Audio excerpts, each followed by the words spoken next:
तो प्लान बन गया। अब समझते हैं इस प्लान को कंट्रोल कैसे करते हैं, यानी ये प्लान सही हुआ या नहीं, गलत फॉलोअप हुआ या सही से एग्जीक्यूट हुआ, ये सारी चीज़ों को पढ़ेंगे कंट्रोलिंग में। और कंट्रोलिंग लास्ट प्रोसेस है मैनेजमेंट का, इसके बाद हमारे सारे प्रोसेस के पार्ट कंप्लीट है। अब एक सीन क्रिएट करते हैं और सिनेरियो समझते हैं। मान के चलिए आपका वेट 80 kg है, आपने गोल बनाया दिसंबर एंड तक मुझे कैसे भी करके 10 kg लूज करने हैं। अब दिसंबर में जब आप वेट मेजर करते हैं तो आता है आपका वेट 74।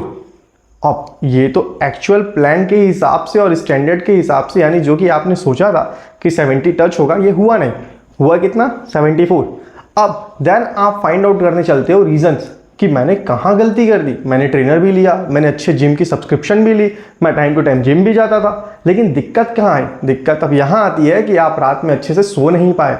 अब जब आप एक्सरसाइज करते हो और ठीक से स्लीप नहीं लेते हो, यानी सोते नहीं हो, तो आपकी बॉडी रिकवर होने में बहुत ज़्यादा टाइम लेती है। अब नेक्स्ट आपने 2 महीने पूरे अच्छे से सोने में बिताया और एक्सरसाइज किया, देन आपने सेम डाइट फॉलो की विद द सेम ट्रेनर, सारी चीज़ें सेम थी, और फरवरी में फिर जब आप वेट चेक करते हैं तब आता है 70 kg।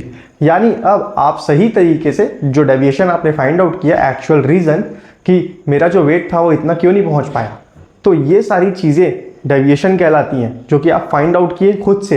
अब इसे ही कंट्रोलिंग के फॉर्म पे पढ़ेंगे।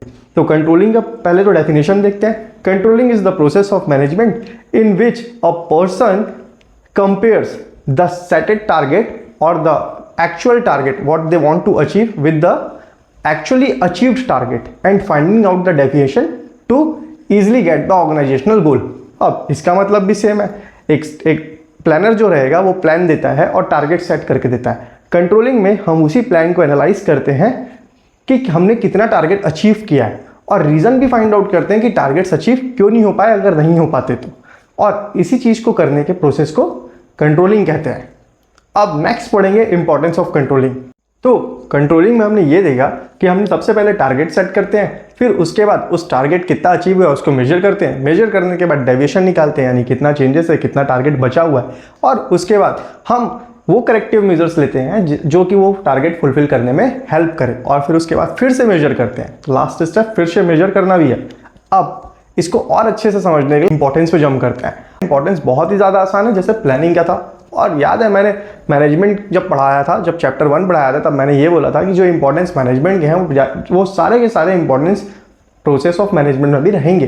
तो कंट्रोलिंग का सबसे पहला इंपॉर्टेंस यही बोलता है कि जो कंट्रोलिंग होगा वो हेल्प करेगा ऑर्गेनाइजेशनल गोल को अचीव करने में। तो controlling helps to achieve the organisational goal. अब रीज़न, बिना कंट्रोलिंग के प्लान अधूरा है, प्लान एग्जीक्यूट हो ही नहीं सकता। अब जब कंट्रोलिंग प्लान की हेल्प करता है और प्लान डायरेक्टली रिलेटेड है ऑर्गेनाइजेशनल गोल से, तो इनडायरेक्टली कंट्रोलिंग हेल्प करता है ऑर्गेनाइजेशनल गोल को अचीव करने में।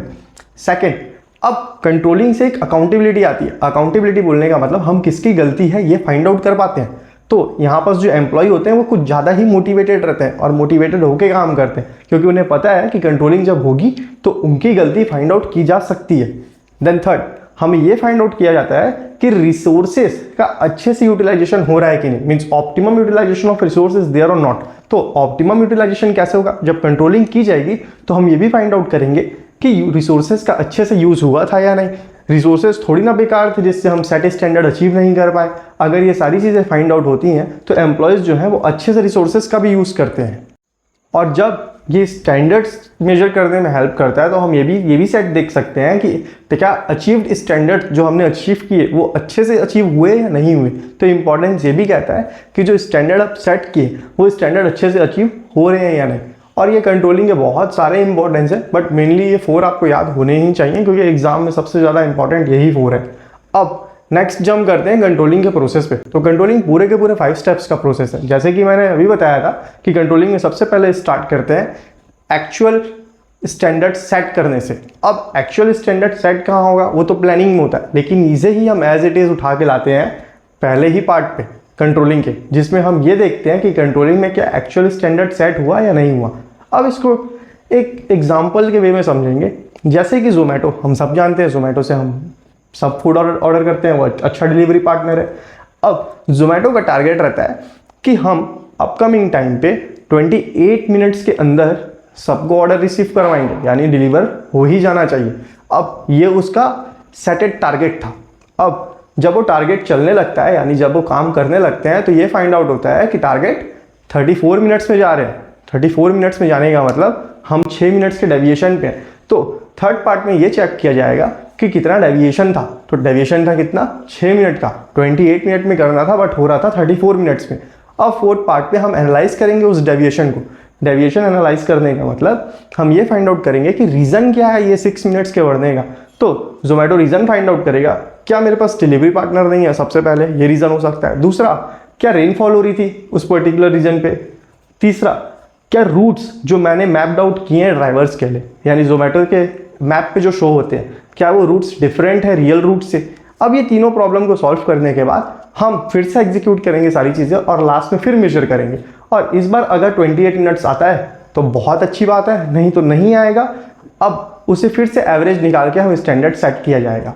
अब ये सारी चीज़ें करने के बाद, यानी कि पूरे के पूरे 5 प्रोसेस जो मैंने आपको अभी जोमेटो की हेल्प से एक्सप्लेन किए, अब उसे ही रिटर्न फॉर्म में समझते हैं। सबसे पहले था setting up performance with standard, जिसमें जोमेटो 28 मिनट सेट किया था।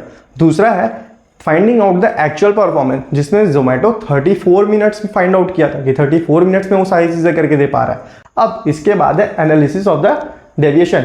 अब एनालिसिस ऑफ द डेविएशन में ये फाइंड आउट हो पाया कि जोमेटो 6 मिनट डिले कर रहा है। अब एनालिसिस ऑफ द डेविएशन के बाद finding the actual reason for the deviation. अब एक्चुअल रीजन जो डेविएशन का आएगा वो आ रहा है, या तो रेनफॉल हो रही है, या तो ड्राइवर यानी फूड डिलीवरी पार्टनर नहीं है उनके पास, या तो रूट्स मैप्ड आउट नहीं है अच्छे से। अब जब इतनी सारी डेविएशन आ गई और सारी चीज़ें सॉर्ट हो गई, उसके बाद फिर से मेजर करवाएंगे। अब मेजर करवाने का प्रोसेस जब फिर से होगा तो सारी चीज़ें अच्छे से एग्जीक्यूट की जाएंगी। यहाँ पर 5 स्टेप्स कंप्लीट होते हैं कंट्रोलिंग के, और ऐसे ही कंट्रोलिंग एक कंटिन्यूस प्रोसेस में चलते रहता है, क्योंकि कंट्रोलिंग हमेशा कभी भी एक्चुअल स्टैंडर्ड फिक्स करने के काम नहीं आता। मैनेजमेंट में भले हम पढ़ते हैं कि कंट्रोलिंग हेल्प करता है एक्चुअल स्टैंडर्ड को फाइंड आउट करने में, बट रीज़न यही रहता है कंपनी के स्टैंडर्ड्स बहुत ऊपर रहते हैं, क्योंकि कंपनी कुछ ना कुछ हाई अचीव करना चाहती है, और हमेशा ये कंट्रोलिंग यही करवाता है कि वो हमेशा नीचे पे रहेगा, जिससे एम्प्लॉयज़ हमेशा मोटिवेटेड रहे वो एक्चुअल टारगेट को कंप्लीट करने के लिए। इसी के लिए आप सुने होंगे इस साल सेल्स का टारगेट कंप्लीट नहीं हुआ, इस हफ्ते सेल्स का टारगेट कंप्लीट नहीं हुआ, या इस मंथली सेल्स का टारगेट कंप्लीट नहीं हुआ। बहुत ज़्यादा प्रेशर है कंपनी के साइड से टारगेट फुलफिल करने का। तो ये टारगेट फुलफिल करने का प्रोसेस प्रेशर आता कहाँ से? तो यही कंट्रोलिंग के जो बंदे हैं मैनेजमेंट में, वो आपको टारगेट देते हैं। और अब समझते हैं relationship between planning and controlling. तो ये प्लानिंग और कंट्रोलिंग का जो रिलेशनशिप है ये कैसा है? तो सबसे पहले करते हैं हाउ प्लानिंग सपोर्ट्स कंट्रोलिंग। तो सबसे पहले तो ये है कि प्लानिंग हमें एक सेट टारगेट देता है जिसमें कि बजट एंड टाइमलाइन शो होती हैं। फिर कंट्रोलिंग में हम उस टाइमलाइन और बजट को फॉलो करते हुए सारी चीज़ों को कंप्लीट करते हैं, यानी कि बिना प्लान के क्या कंट्रोल करेंगे? अगर प्लान नहीं होगा तो कंट्रोलिंग पॉसिबल नहीं है। अब सेकेंड, जो प्लानिंग है और जो कंट्रोलिंग है, अगर प्लान स्टैंडर्ड सेट कर रहा है तो कंट्रोलिंग उसकी पूरी की पूरी हेल्प करेगा कि उस स्टैंडर्ड को at the end finally achieve किया जाए।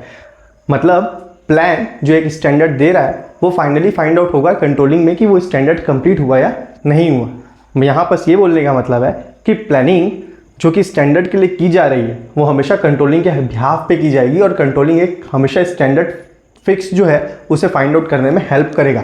अब सेकेंड ये पढ़ते हैं कि कैसे कंट्रोलिंग सपोर्ट करता है प्लानिंग को। तो प्लानिंग, हम प्लान तो कर दिए, सारी चीज़ें प्लान्ड है, लेकिन कंट्रोलिंग जो है वो उस प्लान्ड सिस्टम को फाइंड आउट करने में हेल्प करता है कि जो डेविएशन है जो हमने स्टैंडर्ड सेट किया था, अगर वो अचीव नहीं हो पाया तो क्यों अचीव नहीं हो पाया। सबसे मेन इंपॉर्टेंट तो यही है कि वो रीज़न फाइंड आउट करने में हेल्प करेगा उस डेविएशन से कि रीज़न क्या था अचीव ना होने का। ये दो रीजन्स के अपार्ट एक और रीज़न है जिसको मैं बोलता हूँ planning is a primary function, और planning is also a futuristic, means वो फॉरवर्ड लुकिंग, लेकिन कंट्रोलिंग हमेशा बैकवर्ड लुकिंग।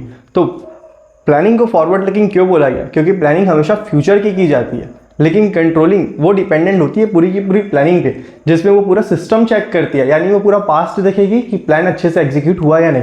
तो कंट्रोलिंग एक बैकवर्ड लुकिंग प्रोसेस हो जाती है और प्लानिंग एक फॉरवर्ड लुकिंग प्रोसेस हो जाती है। अब इसे बहुत सारे लोगों ने, जैसे कून्स और डैनियल हो गए, हेनरी डी फायर हो गए, अब इतने सारे लोगों ने बहुत सारे बात बोले हैं, जैसे कि planning and controlling are the two different heads of a coin, यानी कि एक सिक्के के दो चेहरे हैं। अब अगर ऐसा कोई स्टेटमेंट आता है एग्जाम में तो ये समझ जाइए कि ये पूछ रहा है प्लानिंग और कंट्रोलिंग एक दूसरे से रिलेशन में कैसे हैं, और relationship between planning and controlling के आंसर्स आपको लिखने हैं। यानी ये 3 पॉइंट आपके आंसर शीट पे होने ही चाहिए, जो कि मैंने अभी बताया आपको।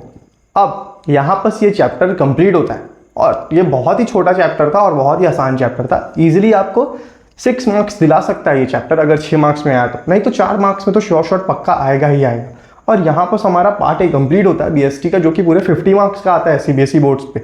और डायरेक्टली जो मैं क्वेश्चंस बता रहा हूँ और जो इंपॉर्टेंट टॉपिक बता रहा हूँ वहीं से क्वेश्चन उठ के आते हैं। अब चेक करेंगे प्रीवियस ईयर के क्वेश्चंस और फाइंड आउट करेंगे उनके आंसर्स। चलिए शुरू करते हैं। तो इस चैप्टर का सबसे इंपॉर्टेंट क्वेश्चन तो यही है कि explain the process of controlling. ये 4 मार्क्स में भी पूछे जाने वाला क्वेश्चन है और 6 मार्क्स पे भी पूछे जाने वाला। तो अगर 4 मार्क्स पे पूछता है और 6 मार्क्स में पूछता है, आंसर राइटिंग आप सेम ही रखोगे। सबसे पहले एक टॉपर जो होता है वो कंट्रोलिंग की डेफिनेशन लिखता है ऊपर पे, आपको भी कंट्रोलिंग की डेफिनेशन ऊपर लिखनी है और उसके बाद वो 5 पॉइंट्स एक्सप्लेन करने जो प्रोसेस पे थे। और इवन आपको एक फ्लो चार्ट भी बनाना पड़ेगा। फ्लो चार्ट इसलिए ताकि प्रेजेंटेशन अच्छा हो पाए। और 5 पॉइंट जो कि मैंने आपको बताया था, setting up of an standard, दूसरा मेजरिंग द स्टैंडर्ड, तीसरा comparing the actual standard what you have achieved with the setted target, fourth है एनालिसिस ऑफ डेविएशन और फिफ्थ है करेक्टिव मेजर्स। ये 5 वहाँ होने बहुत ज़्यादा ज़रूरी हैं और इनके साथ साथ 2 पॉइंट्स लिखेंगे एक्सप्लेन करने के लिए। और अगर 6 मार्क्स में आता है तो आप एग्जाम्पल भी डालेंगे। सेकंड क्वेश्चन के बारे में पढ़ते हैं जो कि बहुत ज़्यादा इंपॉर्टेंट है और ये है explain the relationship between planning and controlling. तो याद है जो मैंने आपको रिलेशनशिप्स बताए थे प्लानिंग और कंट्रोलिंग के, वो पूरे के पूरे पॉइंट्स यहाँ पास होने चाहिए, इवन इंक्लूडिंग द फ्यूचरिस्टिक वाला यानी फॉरवर्ड लुकिंग वाला और बैकवर्ड लुकिंग वाला भी। और ये हेल्प कैसे करते हैं ऑर्गेनाइजेशनल गोल को पर्टिकुलरली अचीव करने में। अगर 6 मार्क्स में आता है तो कंक्लूड करना बहुत ज़्यादा इंपॉर्टेंट है कि why planning needs controlling and why controlling also needs planning. अगर ये दोनों नहीं होंगे तो ऑर्गेनाइजेशनल गोल कभी अचीव नहीं किया जा सकता। आपको यही कंक्लूजन में लिखना है। ओके, अब यहाँ पर हमारा ये चैप्टर कंप्लीट होता है। Thanks everyone for watching this video and follow सीधा commerce for the next part, यानी पार्ट बी जो हम अब करने जाएंगे। Thank you.